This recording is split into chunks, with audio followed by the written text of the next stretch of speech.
estar aqui com uma folha em branco e vai fazer um desenho em cima. Aqui a gente já tem a grama que nasce.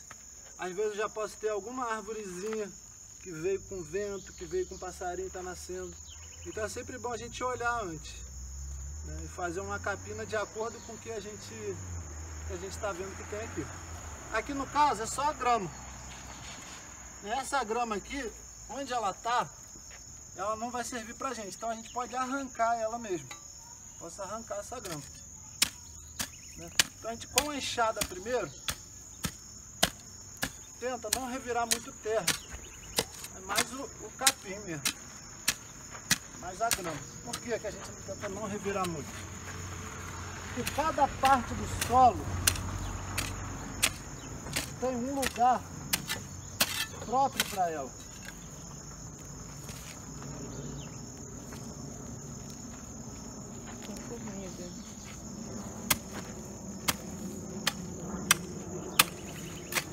Então o nosso solo ele é formado por duas forças. Uma é a força da gravidade, que decompõe a matéria orgânica e vai descendo.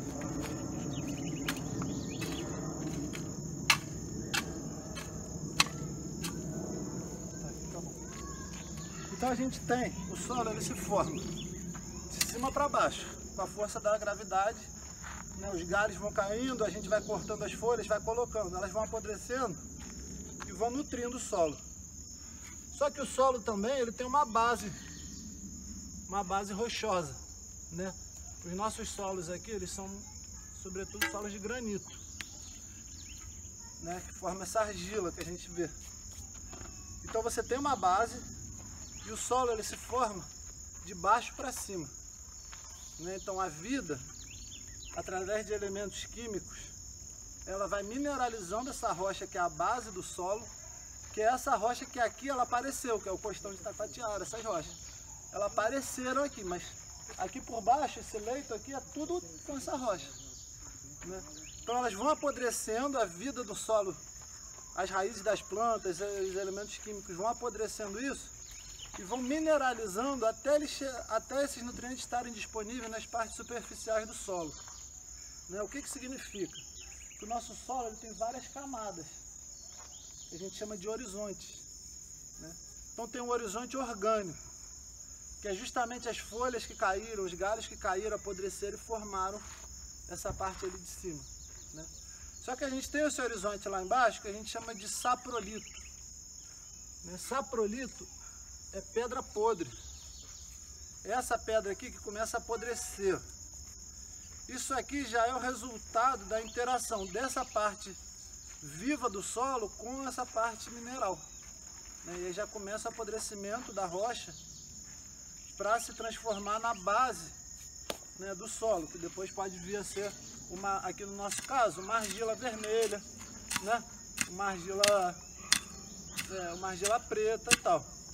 Por quê? Porque são rochas de origem metamórfica, elas são rochas de origem vulcânica, né? Se você vai na Amazônia, os solos são arenosos, porque são rochas de origem sedimentar. E aqui a gente tem argila, lá você tem muito pouca argila, né? Por que é importante saber isso? Para na hora que a gente for trabalhar o nosso solo, a gente fazer um trabalho adequado. Então, se eu já sei que o solo ele é composto por camadas, por horizontes, eu tenho que preservar esses horizontes na hora que eu for abrir o solo. Então, aqui, por exemplo, a parte de cima do solo é uma parte diferente. Eu boto ela para o lado. Ó, esse marrom escuro, agora está ficando marrom claro, estão vendo? Uhum. Esse marrom claro já é outro horizonte do solo. Então não posso misturar com esse marrom escuro não. Eu tenho que manter o marrom mais clarinho para o outro lado. Porque esse material aqui, ele tem uma vida e elementos químicos que são extremamente úteis para as raízes finas das plantas. Esse material aqui de baixo, ele já é um material mais mineral. Então, para a raiz da planta se apropriar dele, vai demorar mais tempo. É por isso que ele está lá no fundo. Só quando chegar a raiz grossa da planta lá no fundo que ele vai se apropriar.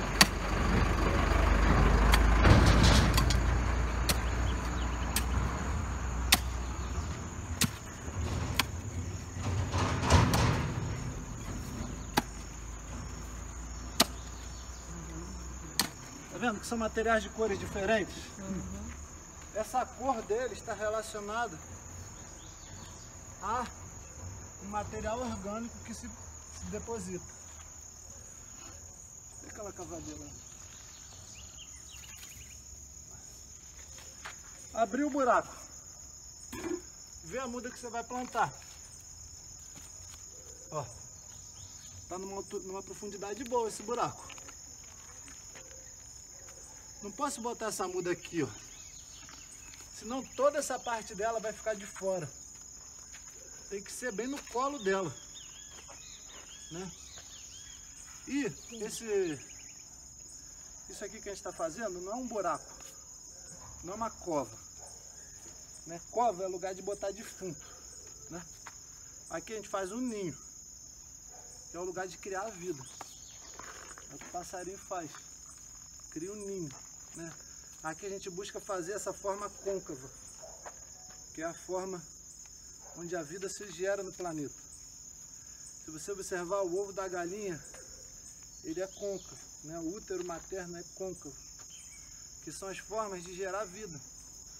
A concavidade, ela permite com que o calor seja disperso. Aqui a gente tem muito calor na nossa área, a gente tem. Outro dia o pessoal estava com sensação térmica de 52 graus. Então se eu faço uma forma que acumula o calor, como é essa forma aqui, que é a forma do iglu, do esquimó, essa forma ela junta calor, né? O morrinho. Se eu faço isso, eu aqueço muito meu solo. E a vida no solo, ela funciona com 24 graus. Então se começar a passar de 24, começa a ficar mais devagar a vida. Quando chegar em 30, ela começa a morrer. Chegar em 40 graus o solo, você quase não tem vida mais. Aquele solo que você pisa e queima, não tem vida quase. Então a gente precisa criar essa forma que favoreça a dispersão do calor, né, e concentre os nutrientes. Porque quando chover, vai bater a água e vai vir aqui para o centro, que está mais embaixo. Bate a ferramenta, de um lado fica sempre compactado. Aí a gente vem com a cavadeira aqui e dá só uma soltada. Só para dar o favorecimento das raízes. Isso aqui eu vou fazendo assim, explicando, parece que demora, mas isso aqui depois que pega para fazer rapidinho. Eu costumo falar com as pessoas assim, se você fizer um desses por dia, né, ao longo de um ano você plantou 360 árvores, né? E o ninho não é só uma árvore, né? O ninho é um organismo que a gente está criando. Então eu vou plantar essa muda aqui. O quê? Abacate, isso? Não. Não. Eu não sei o que é, não. Eu também não sei qual é. Vem do parque. Pode ser. Você quer? O quê? Pode ser pau-d'alho? É parecido Não, com né, pau-d'alho, não. mas eu acho que não é ele não. Não é pau-d'alho, não. Cheira aí pra ver se é. Mas... Isso é Que uma lá em nativa casa zona. tem pau-d'alho. Não. O pau-d'alho tem um cheiro bem diferente. Aquele ali esse é pau-d'alho. É pau-d'alho? Não, aquele ali já. Não, aquele É pau-d'alho também? Pau-d'alho aqui, a gente tem que pensar que o pau-d'alho é uma árvore monstra. É. Não é ela aí. Mas a gente vai... essa aqui é grumichão. É o quê? Grumichão. E essa aí é outro pau-d'alho, né? É. É pau-d'alho. Tá. Uma pimenta branca por aí. Vou botar essa grumichama mesmo. O que é grumichão? É uma frutinha assim, Uma parece frutinha. uma pitangazinha, uma cereja. Ah, tá. Ela é nativa da mata. E é comível. Nativa dessa floresta aqui mesmo. Ah, que legal. Só que ela não tem mais aí dentro. Poxa. Porque o pessoal cortou muito dela, bacana, muito, então muito, muito na colocaram. época daí dos Mas nossos ela abre muito bisavós. a raiz é larga. Ela é tipo uma forma dela, é tipo de uma jabuticaba. É. Ela, se você fizer um trabalho inteligente, ela fica até maior que a jabuticaba. é tipo uma jabuticaba. E ela é melífera, ela enche de abelha, é lindo. Ela fica branca de flor. Ela é uma E você mirtácea, acorda de né? manhã, tá aquele barulho dentro dela, é espetacular. Ela é parente da goiaba, da jabuticaba, né? Tudo bem. Ó, acomoda bem a muda e pensa justamente nisso, ó, na altura do colo dela. Ela não pode ficar acima, nem muito enterrada lá embaixo. Depois no final a gente pode ajeitar isso. E agora, na hora de trazer, eu trago essa terra de cá para dentro. Não trago essa que está mais, Na rede. né? Essa aqui que é a terra boa. Tava por cima. Então a gente vem com ela, rodeia a planta.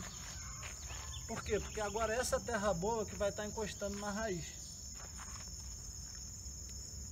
E aí aperta bem do lado. Muitas vezes a gente tem o costume de apertar aqui em cima, ó. Aqui a gente não aperta. Por que a gente não aperta em cima? Porque a gente tem as raízes finas justamente nessa parte de cima. Então eu não posso dificultar esse processo da planta, que é um processo lento e é difícil também. Ela pode encontrar muitos empecilhos, que é esse processo de enraizamento dela. Então esse enraizamento tem que ser o mais fácil possível, tem que favorecer ao máximo. Aqui do lado a gente aperta, que é para tirar o ar, que vai ficar entre a terra que está sendo colocada de volta e a muda, o torrão da muda. Se ficar ar, a raiz apodrece também. A raiz da planta não gosta de ar. A raiz não foi feita para o ar, foi feita para a terra, para o humus. Tem raiz que foi feita para a água, né? Mas as raízes elas gostam do humus. Tem um estudo que aponta que você pode dar todos os nutrientes para a planta, mas em alguma medida ela vai gostar de um pouco de humus. Sempre vai ter que ter um pouco de humus.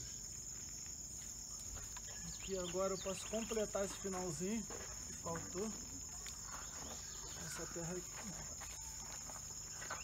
Essa grama a gente evita de trazer ela de volta para dentro do buraco. Mas não precisa fazer um trabalho muito detalhado, não, que isso aqui daqui a pouco vai nascer de novo também.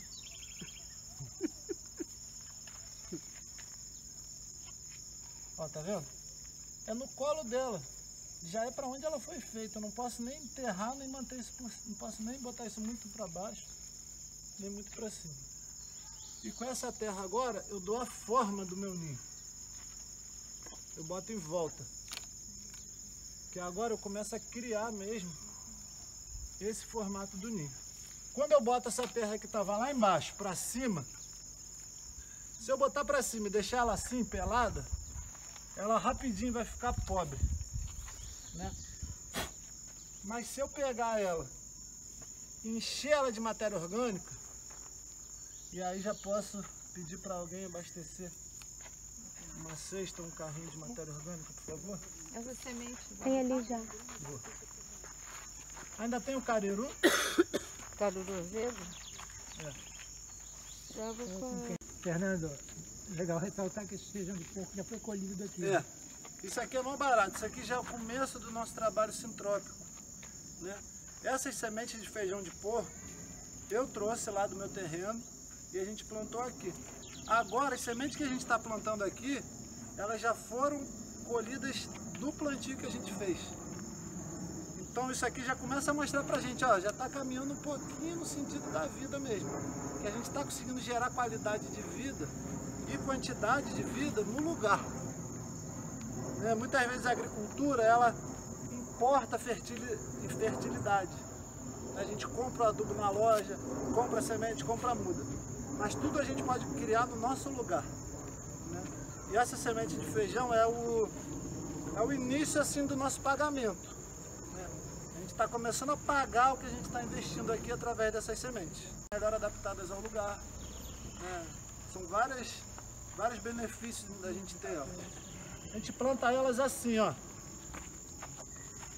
São 3 sementes juntas. bota, só dá uma enterradinha. Isso aqui não precisa plantar fundo não. Aqui tem semente de mamão com abóbora também, maravilhoso. Pode pegar um punhadinho assim, ó, tá? Tem melão também. É, tem melão, né? Não tem abóbora Ó, também. não precisa ser fundo. E depois que planta, não bota a mão em cima, não faz isso. Agora aqui já está plantado, não pode mais apertar essa terra não. Aqui tem os caroços de manga, mamão e abóbora e melão não tem problema secar. Caroço de manga eu costumo plantar ele fresco, eu não gosto de plantar ele seco não. Mas ele nasce também. Mas tem, assim como o cupuaçu, né? Mas o cupuaçu seco não nasce, não. Exatamente. E jambo também não. Mas essa manga vai crescer aí? É, isso que eu ia perguntar. Vamos botar, né? Você já estava aqui na frente, vamos botar lá no E o chão. pauzinho, vai ficar muito pé de manga? Não, é o cinto. Podem nascer vários.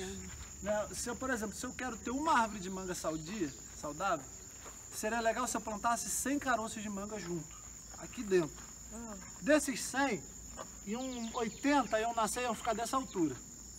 Desses 80 eu ia ter uns 10 ou 20 que já iam estar dessa. Então eu pego e corto esses 60 que estão dessa e deixo os 20 que estão dessa.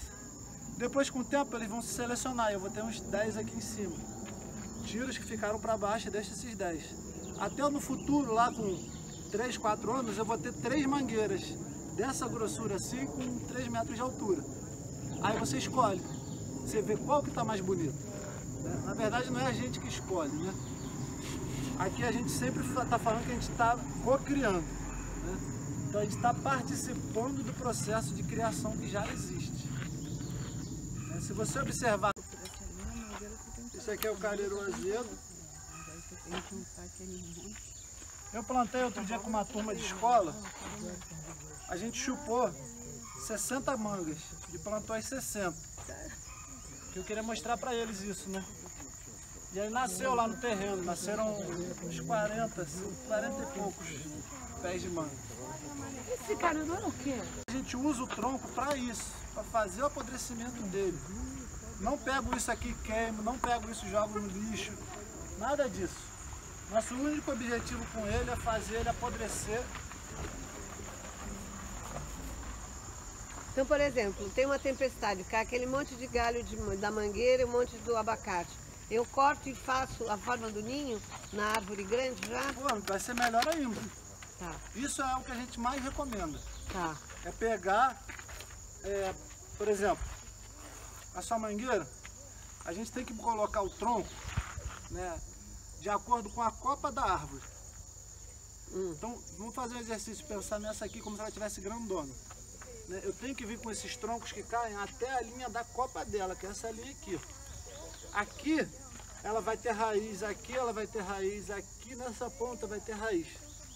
Na sombra, assim, no diâmetro da sombra. Todo o dossel Caramba, dela, acabou o terreno. mas é mesmo. Mas esse que é o barato, a gente conseguir cobrir o solo do terreno todo. Né? Tendo como pretexto essa cobertura da raiz e das plantas. Né? E que não é só um pretexto, é uma obrigação nossa. Se a gente quiser viver, se a gente quiser morrer, a gente não precisa fazer isso. Mas se a gente quer viver, a gente precisa fazer coisas que se aproximem dos processos da vida. E foi assim que a vida se desenvolveu na Terra. Né? O mecanismo que cria a vida no planeta é a floresta. Não é o ser humano. A gente acha que é a gente que cria a vida no planeta. Quem cria a vida é a floresta.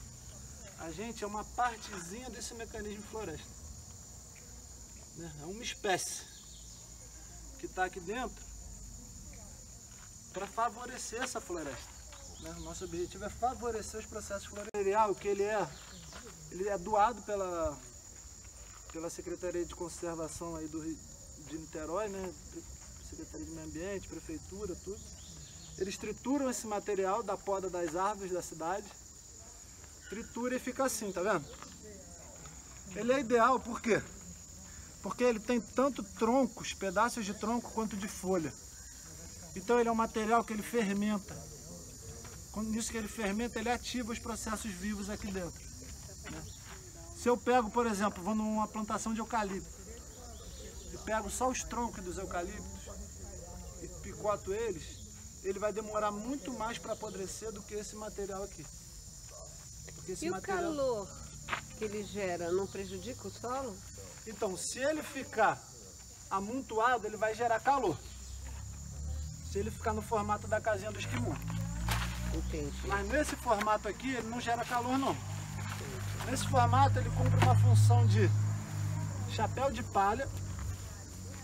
Funciona como um chapéu de palha para o solo, né? Então ele tem uma função aqui física mesmo de proteção do sol, da luz intensa.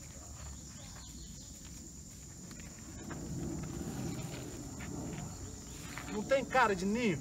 Tem. Ai, dá vontade de comer, de sentar. Dá vontade de morar aqui. É, dá. Ficar sentada, pegar um Não livro. tem como não nascer assim, né? Nessa delícia aí. Né? Exato. Esse carinho, né? Lá na Lapa, a gente fez esse trabalho aqui, bem parecido com esse que a gente faz aqui. E aí quando a gente acabava de fazer isso, os moradores de rua, a primeira coisa que eles faziam era deitar aqui em cima. Falar, vou dormir aí. Porque fica um lugar aconchegante.